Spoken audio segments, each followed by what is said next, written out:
Hi friends, ನಾವು ಈ ದಿನ ಈ ಮಾಡೆಲ್ನಲ್ಲಿ ಬ್ಲೌಸು ಕಟಿಂಗು ಮತ್ತು ಸ್ಟಿಚಿಂಗ್ ಅನ್ನೋದನ್ನು ನೋಡೋಣ. ಮೊದಲಿಗೆ ನಾನು ಬಾಡಿ ಫ್ಯಾಬ್ರಿಕ್ಕು ಹಾಗೆ ಲೈನಿಂಗನ್ನು ತಗೊಂಡಿದ್ದೀನಿ. ನಿಮಗೋಸ್ಕರ ಒಂದು ಸಲ ಮೆಜರ್ಮೆಂಟ್ ಎಲ್ಲ ತೋರಿಸಿದ್ದು ನೋಡಿ. ಈಗ ಚೆಸ್ಟ್ ಬಂದಿದ್ದಾನ 46 ಇಂಚು, ಬ್ಲೌಸ್ ಲೆಂತ್ ಬಂದಿದ್ದಾನ 15.5, ಹಾಗೆ ನೆಕ್ ವಿಡ್ತು ಟಾಪ್ ಸೈಡಲ್ಲಿ ಬಂದಿದ್ದಾನ ನಮಗೆ 2.25 ಇಂಚು, ಹಾಗೆ ಶೋಲ್ಡರ್ ಬಂದಿದ್ದಾನ 4 ಇಂಚು, ಆರ್ಮಲ್ ಡೌನ್ ಬಂದು 6 ಇಂಚು, ಆರ್ಮಲ್ ವಿಡ್ತು 6 ಇಂಚು, ಮತ್ತು ನೆಕ್ ಡೌನ್ ಬಂದಿದ್ದಾನ 10.25 ಇಂಚು, ನೆಕ್ ವಿಡ್ತು ಬಂದಿದ್ದಾನ 3.5 ಇಂಚು. ಇವಾಗ ಇದನ್ನು ನಾನು ಸ್ಕ್ವೇರ್ ಟೈಪಲ್ಲಿ ಮಾರ್ಕ್ ಮಾಡ್ಕೊಂಡಿದ್ದಾನ. ಆಮೇಲೆ ಹಾರ್ಟ್ ನೆಕ್ಕು ಅಥವಾ ಪಾನ್ ಶೇಪ್ ನೆಕ್ ಅಂತಾರೆ, ಇದನ್ನು ಮಾರ್ಕ್ ಮಾಡಿಕೊಂಡು ನಾನು ಇವಾಗೇನು ಡೈರೆಕ್ಟು ಲೈನಿಂಗ್ ಒಂದನ್ನೇ ಕಟ್ ಮಾಡ್ತಾ ಇದ್ದೀನಿ. ಓಕೆ, ಇದು ಕಟ್ ಆದ ನಂತರ ನೆಕ್ ಶೇಪು ಒಂದು ಸಲ ಚೆನ್ನಾಗಿ ಬಂದಿದೆ ಅಂತ ಚೆಕ್ ಮಾಡ್ಕೊರಿ. ಆನಂತರ ಇವಾಗ ಬ್ಲೌಸ್ ಬಟ್ಟೆ ಇದೆ ಅಲ್ವಾ, ಅದು ಸೀದಾ ಹಾಕ್ಕೊಂಡು ಅದರ ಮೇಲೆ ಲೈನಿಂಗ್ ಅನ್ನೋದನ್ನು ಹಾಕ್ಕೊಂಡು ಅದನ್ನೆಲ್ಲ ನೀಟಾಗಿ ಅಡ್ಜಸ್ಟ್ಮೆಂಟ್ ಅನ್ನೋದನ್ನು ಮಾಡ್ಕೊಳ್ಳಿ. ಯಾವಾಗಲೂ ನಾನು ಬಾಡಿ ಅನ್ನೋದು ಒಂದು ಅರ್ಧ ಇಂಚು ಎಕ್ಸ್ಟ್ರಾಗೇ ಕಟ್ ಮಾಡ್ಕೊಂಡಿರ್ತೀನಿ. ಈಗ ನಾನು ಇವಾಗೇನು ನೆಕ್ ಮಾಡಿದ್ದೀನಲ್ವ, ಕಟ್ ಮಾಡಿದ್ದೀನಲ್ವ, ಸೇಮ್ ಒಂದು 1/4 ಇಂಚು ಮಾರ್ಜಿನಲ್ಲಿ ನಾನು ಫುಲ್ಲು ರೌಂಡ್ ಅನ್ನೋದು ಸ್ಟಿಚಿಂಗ್ ಅನ್ನೋದು ಹಾಕ್ಕೊತಾ ಇದ್ದೀನಿ. ಈ ಟರ್ನಿಂಗಲ್ಲೆಲ್ಲ ನಾವು ಕರೆಕ್ಟಾಗಿ ಒಂದು 1/4 ಇಂಚು ಮಾರ್ಜಿನ್ ಅನ್ನೋದೇ ನೀಟಾಗಿ ಇಟ್ಕೊಂಡು ಹೋಗ್ಬೇಕಾಗತ್ತೆ. ಯಾಕಂದರೆ ಆ ಮಾರ್ಜಿನ್ ಅನ್ನೋದು ನಮಗೆ ನೀಟಾಗಿದ್ರೇ ಮೇಲ್ಗಡೆ ಇರೋ ಫಿನಿಶಿಂಗ್ ಅನ್ನೋದು ನೀಟಾಗಿರ್ತದೆ. ಎಲ್ಲ ಆಲ್ ರೌಂಡು ಚೆಕ್ ಮಾಡ್ಕೊಂಡಿದ್ದಾನ ನೀಟಾಗಿ ಲೈನಿಂಗ್ ಅನ್ನೋದನ್ನು ಅಟ್ಯಾಚ್ ಮಾಡ್ಕೊರಿ. ಆನಂತರ ಈ ನೆಕ್ಕು ಏನು ಇವಾಗ ಸ್ಟಿಚ್ ಮಾಡಿದ್ದೇವೋ ಇದನ್ನು ಫುಲ್ಲು ಬಾಡಿ ಅನ್ನೋದನ್ನು ಕಟ್ ಮಾಡಿಬಿಡಿ. ಯಾವುದೇ ರೀತಿ ಅಂತ ಲೈನಿಂಗ್ ಕಟ್ ಮಾಡೋಕ್ಕೆ ಹೋಗಬೇಡಿ, ಓನ್ಲಿ ಬಾಡಿ ಮಾತ್ರ ಕಟ್ ಮಾಡಿ. ಈಗ ಈ ಟರ್ನಿಂಗ್ ಇದೆ ಅಲ್ವಾ, ಈ ಶೇಪ್ ಟರ್ನಿಂಗಲ್ಲಿ ನ್ಯಾಚ್ ಅನ್ನೋದು ಹಾಕ್ಕೋರಿ. ಮಿಡ್ಲಲ್ಲಿ ಒಂದು ನ್ಯಾಚು, ಹಾಗೆ ಈ ಕಡೆ ಶೇಪಲ್ಲಿನೂ ನ್ಯಾಚ್ ಅನ್ನೋದು ಹಾಕ್ಕೋರಿ. ಈಗ ಹಾಕಿದ ನಂತರ ಫೋಲ್ಡ್ ಮಾಡಿಬಿಟ್ಟು, ಅಂದರೆ ಲೈನಿಂಗ್ನ ಇನ್ಸೈಡ್ ತಳ್ಳಿಬಿಟ್ಟಿದ್ದಾನೆ. ಇವಾಗ ಎಜ್ಜಲ್ಲಿ ಇವಾಗ ಏನು ಮತ್ತೆ ಈಗ ನೆಕ್ ಲೈನ್ ಸ್ಟಿಚ್ ಹಾಕಿದ್ದೀವೋ, ಅಟ್ಯಾಚಿಂಗ್ ಮಾಡಿದ್ದೀವೋ ಅದೇ ನೆಕ್ಕನ್ನು ನಾವು ಇಲ್ಲಿ ಕಿನಾರೆ ಹಾಕ್ಕೊಂಡು ಅದನ್ನು ಫುಲ್ ಫಿನಿಶಿಂಗ್ ಮಾಡ್ತಾಯಿದ್ದೀನಿ. ಈಗ ಒಳಗಡೆ ಇರೋ ಬಟ್ಟೆ ಎಲ್ಲ ನೀಟಾಗಿ ತಗೊಂಡು, ಹಂಗಂತ ಲೈನಿಂಗು ಮೇಲ್ಗಡೆ ಕಾಣಿಸ್ಬಾರ್ದು, ಇವಾಗ ಬಾಡಿನ ಇನ್ಸೈಡಿಗೆ ಕಾಣಿಸ್ಬಾರ್ದು. ಆದರೆ ಇನ್ಸೈಡ್ಗೆ ಬಾಡಿ ಒಂಚೂರು ಕಾಣಿಸಿದ್ರೆ ಪರವಾಗಿಲ್ಲ, ಅದರ ಲೈನಿಂಗ್ ಮಾತ್ರ ಮೇಲ್ಗಡೆಗೆ ಯಾವುದೇ ಕಾರಣಕ್ಕೂ ಕಾಣಿಸ್ಬಾರ್ದು. ಆ ರೀತಿ ಈ ಎಡ್ಜ್ ಸ್ಟಿಚ್ ಅನ್ನೋದು ಫಿನಿಶಿಂಗ್ ಮಾಡ್ಕೊರಿ. ಓಕೆ, ಇದು ಫುಲ್ಲು ಆದ ನಂತರ ನೆಕ್ಸ್ಟ್ ಒಂದು ಸಲ ನೆಕ್ಕೆಲ್ಲ ಚೆಕ್ ಮಾಡ್ಕೊಂಡಿದ್ದಾನ. ಇವಾಗ ಲೈನಿಂಗ್ ಇದೆ ಅಲ್ವಾ, ಲೈನಿಂಗು ಮತ್ತು body outside full outside lining ಎಜ್ಜಲ್ಲಿ 1/8 ಆ ಮಾರ್ಜಿನ್ ಹಿಡಿದ್ಬಿಟ್ಟು ಲೈನಿಂಗು ಫುಲ್ಲು ರೌಂಡ್ ಸ್ಟಿಚ್ ಅನ್ನೋದನ್ನು ನಾವು ಹಾಕೋಣ.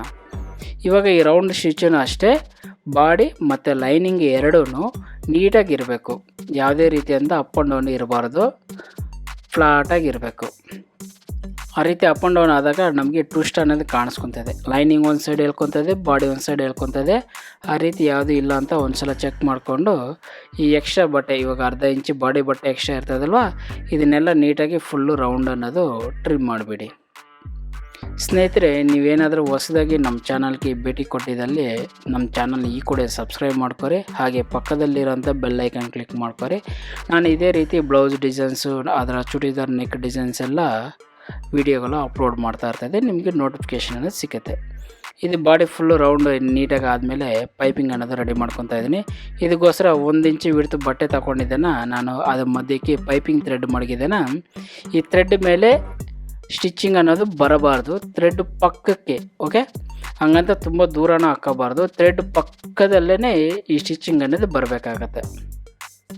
ತುಂಬ ಗ್ಯಾಪು ಇರಬಾರ್ದು, ಹಂಗಂತ ಥ್ರೆಡ್ ಮೇಲೇ ಇರಬಾರ್ದು, ಪಕ್ಕಕ್ಕೆ ಇರಬೇಕು. ಆದರೆ 180 ಸ್ಟಿಚಸ್ಸು ಪೈಪಿಂಗ್ ರೆಡಿ ಮಾಡ್ಕೊಂಡಿದ್ದೇನೆ. ಇವಾಗ ಬ್ಲೌಸ್ ಏನು ರೆಡಿ ಮಾಡ್ಕೊಂಡಿದ್ದೀವೋ ಅದಕ್ಕೂ ಬಾಟಮಲ್ಲಿ ಒಂದು ಅರ್ಧ ಇಂಚು ಮಾರ್ಜಿನ್ ಇರ್ತದೆ. ಇದು ನಾನಿವಾಗ ಮೆಜರ್ಮೆಂಟ್ ತೋರಿಸಿದ್ನಲ್ವ 15.5 ಇಂಚು, ಇದು ಬಿಟ್ಟೇ ನಾನು ತೋರಿಸಿರೋದು. ಮೇಲ್ಗಡೆ ಮಾರ್ಜಿನ್ ಕೆಳಗಡೆ ಮಾರ್ಜಿನ್ ಬಿಟ್ಟು ನಿಮಗೆ ತೋರಿಸ್ಕೊಟ್ಟಿರೋದು. ಈಗ ಪೈಪಿಂಗ್ ಅಟ್ಯಾಚ್ ಆದಮೇಲೆ ಅದಕ್ಕೆ 1-2 ಇಂಚು ಹೈಟಲ್ಲಿ ಬಟ್ಟೆ ತಗೊಂಡಿದ್ದೇನೆ. ಅದನ್ನು ಪೈಪಿಂಗ್ ಈಗೇನು ಅಟ್ಯಾಚಿಂಗ್ ಮಾಡಿದ್ದೀನಿ ಆ ಪೈಪಿಂಗು, ಆ ಪೈಪಿಂಗು ಸ್ಟಿಚ್ ಮೇಲೇ ಈ ಸ್ಟಿಚ್ಚನ್ನು ಅನ್ನೋದು ಹಾಕ್ಕೊತಾ ಇದ್ದೀನಿ. ಓಕೆ, ಈ ಸ್ಟಿಚಿಂಗ್ ಹಾಕಬೇಕಾದ್ರೆ ನೀವು ಕರೆಕ್ಟಾಗಿ ಆ ಪೈಪಿಂಗ್ ಸ್ಟಿಚ್ಚನ್ನೇ ನೀಟಾಗಿ ನೋಡ್ಕೊಂಡು ಹಾಕಬೇಕು. ಈಗ ಟರ್ನ್ ಮಾಡಿಬಿಟ್ಟಿದ್ದನ್ನು ಈಗೇನು ಬಾಡಿ ಕಚ್ಚಾ ಏನಿದೆಯೋ ಇವಾಗ ಎಕ್ಸ್ಟ್ರಾ ಪೀಸ್ ಅಟ್ಯಾಚ್ ಮಾಡಿದ್ನಲ್ವ, ಇದರ ಒಳಗಡೆ ಹಾಕ್ಬಿಟ್ಟು ಒಂದು ಸ್ಟಿಚ್ ಅನ್ನೋದನ್ನು ನಾನು ಮಾಡ್ಕೊತಾ ಇದ್ದೀನಿ. ಈಗ ಈ ರೀತಿ ಮಾಡ್ಕೋಬೇಕಾದ್ರೆ ಆ ಮಾರ್ಜಿನ್ ಎಲ್ಲ ಇದ್ರ ಒಳಗಡೆ ಹೋಗ್ಬಿಡ್ತದೆ, ನಮಗೆ ಪೈಪಿಂಗ್ ಅನ್ನೋದು ನೀಟಾಗಿ ಕಾಣಿಸುತ್ತೆ. ಈಗ ಈ ಸ್ಟಿಚ್ ಬಂದಿದ್ದನ್ನು ಪೈಪಿಂಗ್ ಪಕ್ಕದಲ್ಲೇ ಓಕೆ ಇನ್ಸೈಡ್ಗೆ ನೀಟಾಗಿ ಟರ್ನ್ ಮಾಡಿಬಿಟ್ಟು ಈ ಪೈಪಿಂಗ್ ಪಕ್ಕದಲ್ಲೇ ಈ ಸ್ಟಿಚ್ ಅನ್ನೋದನ್ನು ಫಿನಿಶಿಂಗ್ ಮಾಡಬೇಕಾಗತ್ತೆ ಫುಲ್ಲು. ಇದಾದ ನಂತರ ನೋಡಿ ಫುಲ್ಲು ಮತ್ತು ಪೈಪಿಂಗು ನೆಕ್ಕಿಗೂ ಅಷ್ಟೇ. ಇದು ನಾನು ಇವಾಗ ಡೈರೆಕ್ಟು ಪೈಪಿಂಗ್ ಕೊಡ್ತಾ ಇರೋದು.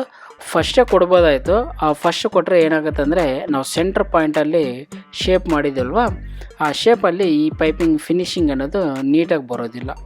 ಆ ಕಾರಣದಿಂದ ನಾನು ಡೈರೆಕ್ಟ್ ಪೈಪಿಂಗ್ ಕೊಡ್ತಾ ಇರೋದು ಇದು. ನೀವು ಈ ಡೈರೆಕ್ಟ್ ಪೈಪಿಂಗ್ ಕೊಡಬೇಕಾದ್ರೆ ಸ್ವಲ್ಪ ನಿಧಾನಕ್ಕೆ ನೀಟಾಗಿ ನೋಡಿಕೊಂಡು ಈ ಪೈಪಿಂಗ್ ಅನ್ನೋದನ್ನು ಅಟ್ಯಾಚಿಂಗ್ ಮಾಡಿ. ಅಟ್ಯಾಚಿಂಗ್ ಮಾಡುವಾಗ ಬಾಟಮಲ್ಲಿ ಇಲ್ಲಿನೂ ಎರಡು ಕಡೆಯಿಂದ ಒಂದೇ ಮೆಜರ್ಮೆಂಟ್ ಇರೋ ಥರ ನೋಡ್ಕೊರಿ. ಯಾವುದೇ ರೀತಿ ಅಂತ ಅಪ್ ಆ್ಯಂಡ್ ಡೌನ್ ಇರಬಾರ್ದು. ಆ ರೀತಿ ನೋಡಿಕೊಂಡು ಈ ಪೈಪಿಂಗ್ ಅನ್ನೋದನ್ನು ಅಟ್ಯಾಚಿಂಗ್ ಅನ್ನೋದು ಮಾಡ್ಕೊರಿ. ಈ ಕಾರ್ನರ್ ಇದೆಯಲ್ವ, ಇವಾಗ ಈ ಪಾಯಿಂಟಲ್ಲಿ ಕಟ್ ಮಾಡಿಬಿಟ್ಟು ಪೈಪಿಂಗು ಮತ್ತು ಜಾಯಿಂಟ್ ಮಾಡ್ಕೊರಿ. ಆ ಥರ ಜಾಯಿಂಟ್ ಮಾಡ್ಕೊಳ್ಬೇಕಾದ್ರೆ ಆ ಶೇಪ್ ಅನ್ನೋದು ನಿಮಗೆ ನೀಟಾಗಿ ಬರ್ತದೆ. ಯಾವುದೇ ರೀತಿ ಅಂತ ಎಕ್ಸ್ಟ್ರಾ ಯಾಕಂದರೆ ಟರ್ನಿಂಗ್ ಪಾಯಿಂಟಲ್ಲಿ ಪೈಪಿಂಗ್ ಎಕ್ಸ್ಟ್ರಾ ಚೆನ್ನಾಗಿದ್ದರೆ ಕಾಣಿಸೋದಿಲ್ಲ. ಓಕೆ, ಈ ಪೈಪಿಂಗ್ ಎಲ್ಲ ಅಟ್ಯಾಚಿಂಗ್ ಆದ ನಂತರ ನೋಡಿ ಬ್ಲೌಸ್ ಫಿನಿಶಿಂಗ್ ಯಾವ ರೀತಿ ಬಂದಿದೆ ಅಂತ ಒಂದ್ಸಲ ಪೈಪಿಂಗ್ನೆಲ್ಲ ಚೆಕ್ ಮಾಡ್ಕೊರಿ. ತುಂಬ ಚೆನ್ನಾಗಿ ಬಂದಿದೆ ಇದು. ಓಕೆ, ಈಗ ಇದನ್ನು ಸೆಂಟ್ರಿಗೆ ಬ್ಲೌಸ್ ಸೆಂಟ್ರಿಗೆ ಫೋಲ್ಡ್ ಮಾಡ್ಕೊಂಡಿದ್ದನ್ನು, ಯಾಕಂದರೆ ಇದ್ರ ಮೇಲೆ ಅಲ್ವಾ ಡಿಸೈನ್ ಬರೋದು, ಸೆಂಟ್ರಿಗೆ ಮಾರ್ಕ್ ಮಾಡಿಕೊಂಡು ಆನಂತರ ಪೇಪರ್ ಕ್ಯಾನ್ವಾಸು ಮಡಗಿದ್ದನ್ನು ನಾನು ಈಗ ಈ ಪೇಪರ್ ಕ್ಯಾನ್ವಾಸ್ ಮೇಲೆ ನನಗೆ ಯಾವ ರೀತಿ ಡಿಸೈನ್ ಬೇಕು ಅನ್ನೋದನ್ನು ನಾನು ಕರೆಕ್ಟಾಗಿ ಅದನ್ನು ಡ್ರಾಯಿಂಗ್ ಅನ್ನೋದನ್ನು ನಾನು ಮಾಡ್ಕೊತಾ ಇದ್ದೀನಿ. ಓಕೆ, ನಾನು ಪೆನ್ನಲ್ಲಿ ಮಾರ್ಕ್ ಮಾಡ್ಕೊತಾ ಇದ್ದೀನಿ. ಆ ಶೇಪ್ ಯಾವ ರೀತಿ ಬಂದರೆ ಎಷ್ಟು ಬರ್ತಾರೆ ಚೆನ್ನಾಗಿರ್ತದೆ ಅಂತ ನೋಡಿಕೊಂಡು ಅದಕ್ಕೆ ತಗ್ಗಟ್ಟಕ್ಕೆ ನಾನು ಪೇಪರ್ ಕ್ಯಾನ್ವಾಸನ್ನು ಕಟ್ ಮಾಡ್ಕೊತಾ ಇದ್ದೀನಿ. ಓಕೆ, ಮಾರ್ಕಿಂಗಲ್ಲಿ ಸ್ವಲ್ಪ ಹೆಚ್ಚು ಕಡಿಮೆ ಇದ್ರೂ ನಾವು ಕಟ್ ಮಾಡೋ ಟೈಮಲ್ಲಿ ಅದು 100% ಕರೆಕ್ಟಾಗಿ ಕಟ್ ಮಾಡ್ಕೋಬೇಕಾಗತ್ತೆ. ಇದೇ ರೀತಿ ಮತ್ತೆ ಟೋಟಲ್ ಇದು ಬಂದುಬಿಟ್ಟಿದೆ ನಮಗೆ 4 ಪೀಸ್ ಬೇಕಾಗತ್ತೆ. ಆ ರೀತಿ ನೋಡಿಕೊಂಡು ಕಟ್ ಮಾಡ್ಕೊರಿ. ಓಕೆ, ಸೇಮ್ ಸೈಜು 2 ಪೀಸು ರೀತಿ ಸೈಡಿಗೆ ಮಾಡ್ಕೊಂಡಿದ್ದಾನ. ಮತ್ತು ಇದು ಸೆಂಟ್ರಿಗೆ ಮಡಗ್ಬಿಟ್ಟು ನಮಗೆ ಇವಾಗ ಪ್ಯಾಚ್ ಮಾರ್ಕ್ ಮಾಡ್ಕೊಂಡಿದ್ದಲ್ವ, ಆ ಮಾರ್ಕಿಗೆ ತಗ್ಗಟ್ಟಾಗಿ ವಾಟರ್ ಡ್ರಾಪು ಶೇಪಲ್ಲಿ ಇದೊಂದು ಕ್ಯಾನ್ವಾಸನ್ನು ಅನ್ನೋದನ್ನು ಕಟ್ ಮಾಡ್ಕೊಬಿಡ್ತೀನಿ. ಒಟ್ಟಾಗಿ ಇವಾಗ ನಮಗೆ ಎಲ್ಲ ಇಟ್ಟಿದ್ದನ್ನು ಒಂದ್ಸಲ ಕ್ರಾಸ್ ಚೆಕ್ ಮಾಡ್ಕೊರಿ. ಯಾಕಂದರೆ ಪ್ಯಾಚ್ ರೆಡಿ ಮಾಡೋಕ್ಕೆ ಮೊದಲೇ ಒಂದ್ಸಲ ಕ್ರಾಸ್ ಚೆಕ್ ಮಾಡಿಕೊಂಡ್ರೆ ನಮಗೆ ಫಿನಿಶಿಂಗ್ ಹೆಂಗೆ ಬರ್ತದೆ ಅಂತ ಗೊತ್ತಾಗುತ್ತೆ. ಓಕೆ, ಈ ಪೇಪರ್ ಕ್ಯಾನ್ವಾಸನ್ನು ನಾವು ಐರನ್ನಲ್ಲಿ ಪ್ರೆಸ್ ಮಾಡ್ಕೊಬಿಡಿ. ಐರನ್ಗೆ ನೀಟಾಗಿ ಅಂಟ್ಕೊತದೆ. ಇದು ಐರನ್ಗೆ ಅಂಟ್ಕೊಂಡು ಆದ ನಂತರ ಇವಾಗ ಈ ಪೇಪರ್ ಕ್ಯಾನ್ವಾಸ್ ಏನಿದೆಯೋ ಅದಕ್ಕನ್ನು 1/4 ಇಂಚು ಬಿಟ್ಬಿಟ್ಟಿದ್ದನ್ನು ನಾವು ಈ 5 ಪೀಸನ್ನು ಟ್ರಿಮ್ ಮಾಡ್ಕೋಬೇಕು. ಆದ ನಂತರ ಇದು ಪೈಪಿಂಗು. ಓಕೆ, ಇದಕ್ಕೆ ಬಂದಿದ್ದೇನ ಪೈಪಿಂಗ್ ಅನ್ನೋದು ಅಟ್ಯಾಚಿಂಗ್ ಮಾಡಬೇಕಾಗತ್ತೆ 5ಕ್ಕೂ. ಈಗ ನಾನು ಫಸ್ಟು ಈಗ ಮತ್ತು ಪೈಪಿಂಗ್ ಪೀಸು ಓಕೆ ಅದು ಸೇಮ್ ಅಷ್ಟೇ 1 ಇಂಚು ವಿಡ್ತಲ್ಲಿ ಬಟ್ಟೆ ತೊಗೊಂಡಿದ್ದೇನ. ಇವಾಗ ನಾವೇನು ಪೇಪರ್ ಕ್ಯಾನ್ವಾಸ್ ಅಟ್ಯಾಚಿಂಗ್ ಮಾಡಿದ್ದೀವೋ ಕರೆಕ್ಟಾಗಿ ಅದ್ರ ಮೇಲೆ ಒಂದು ಎಡ್ಜ್ ಸ್ಟಿಚ್ ಅಂದರೆ ಕಿನರ್ ಸ್ಟಿಚ್ ಅಂತ ನಾವೇನಂತೀವೋ ಅದು ಬರಬೇಕಾಗತ್ತೆ. ಆಲ್ರೆಡಿ ಬಾಡಿ ಫ್ಯಾಬ್ರಿಕ್ ಅನ್ನೋದು ನಮಗೆ 1/4 ಇಂಚು ಬಿಟ್ಟು ಕಟ್ ಮಾಡಿರ್ತೀವಲ್ವ, ಅದು ನೀಟಾಗಿ ಮ್ಯಾಚ್ ಆಗೋ ಥರ ನೋಡಿಕೊಂಡು ಸ್ಟಿಚಿಂಗ್ ಅನ್ನೋದು ಮಾಡಬೇಕಾಗತ್ತೆ. ಓಕೆ, ಇನ್ನೊಂದು ಪೀಸು ತೋರಿಸ್ಕೊಡ್ತೀನಿ ನಾನು ನೋಡಿ. ಈಗ ಕರೆಕ್ಟಾಗಿ ಇವಾಗ ಏನು ಪೇಪರ್ ಕ್ಯಾನ್ವಾಸ್ ಇದೆಯೋ ಆ ಪೇಪರ್ ಕ್ಯಾನ್ವಾಸ್ ಬಂದಿದ್ದರೆ ನಮಗೆ ಬರೀ ಎಡ್ಜ್ ಕಿನಾರ್ ಸ್ಟಿಚಲ್ಲಿ ಮಾತ್ರ ಅಟ್ಯಾಚಿಂಗ್ ಅನ್ನೋದು ಆಗಬೇಕಾಗತ್ತೆ.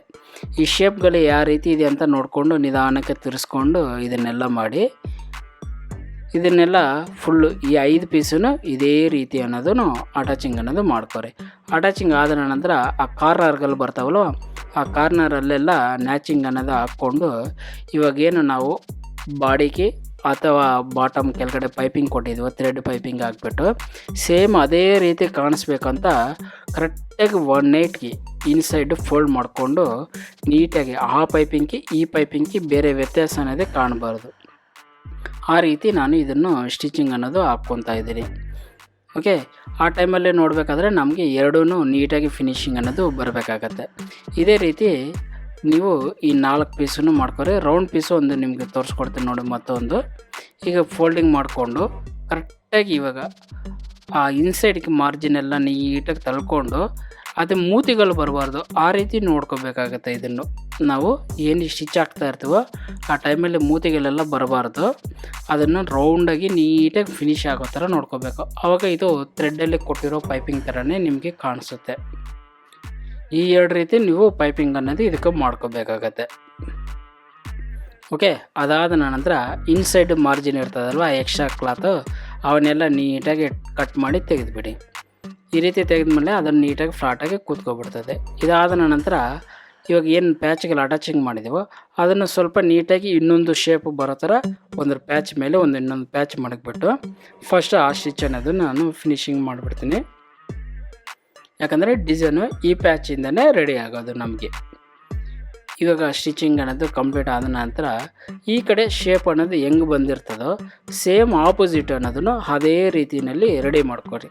ಯಾಕಂದರೆ ನೀಟಾಗಿ ಇಟ್ಬಿಟ್ಟು ಇದ್ರ ಮೇಲೆ ಅದು ಮಾರ್ಕ್ ಮಾಡಿಕೊಂಡು ಅದು ಅಟ್ಯಾಚ್ ಆದ ನಂತರ ಇವಾಗ ಬಾಡಿ ಸೆಂಟ್ರಿಗೆ ಮತ್ತು ಒಂದು ಮಾರ್ಕಿಂಗ್ ಚಾಕಲ್ಲಿ ಮಾರ್ಕ್ ಮಾಡ್ಕೊಬೇಡಿ. ಯಾಕಂದರೆ ಇದು ಇಂಪಾರ್ಟೆಂಟ್ ಮಾರ್ಕ್ ಆಗುತ್ತೆ ಇವಾಗ.